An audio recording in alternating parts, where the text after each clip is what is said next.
Bonjour, je vais vous lire un extrait de Jonathan Strange et Mr. Norrell, écrit par Susanna Clarke. Dans le petit corridor du sous-sol, reliant la cuisine à l'office, s'alignait une rangée de sonnettes, sous lesquelles les noms de diverses pièces étaient proprement indiqués à la peinture brune. Salon vénitien, salon jaune, salle à manger, boudoir de Lady Paul, chambre de Lady Paul, cabinet de toilette de Lady Paul, bureau de Sir Walter, chambre de Sir Walter, cabinet de toilette de Sir Walter, illusion perdue.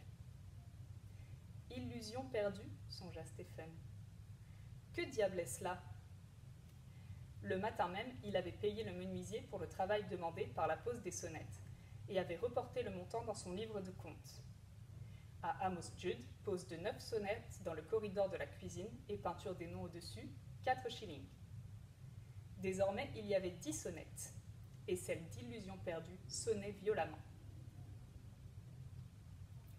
Ne sachant trop quoi faire, Stephen monta au rez-de-chaussée et jeta un coup d'œil dans toutes les pièces. Elles étaient vides. Aussi monta-t-il au premier étage. En haut des marches, il découvrit une porte qu'il n'avait encore jamais vue. « Qui est là » chuchota une voix derrière la porte. Cette voix était inconnue de Stephen, et bien que ce fût seulement un chuchotement, celui-ci était curieusement pénétrant. Stephen eut l'impression qu'il s'insinuait dans sa tête par un autre canal que ses oreilles. « Il y a quelqu'un dans l'escalier » insista la voix chuchotante. « Est-ce le domestique ?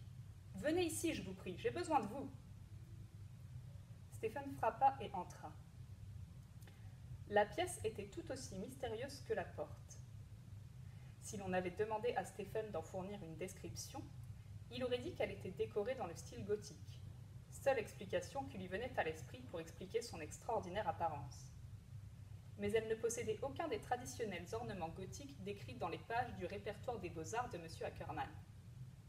Pas d'arc brisé du Moyen-Âge, ni de sculptures de bois recherchées, ni de motifs religieux. Les murs et le sol étaient de simples pierres grises, très usées et inégales par endroits.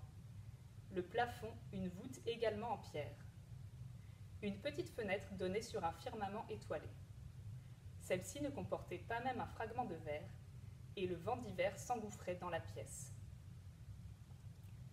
Un gentleman, pâle, à l'extraordinaire chevelure argentée comme du duvet de charbon, mirait son reflet dans un vieux miroir fêlé, l'air profondément mécontent. « Ah, te voilà » maugréa-t-il, jetant un regard morose à Stephen.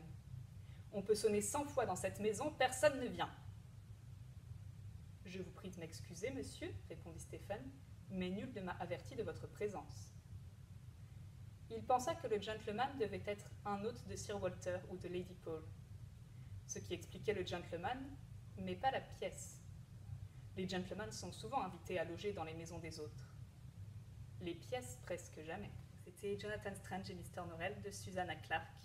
Merci d'avoir écouté.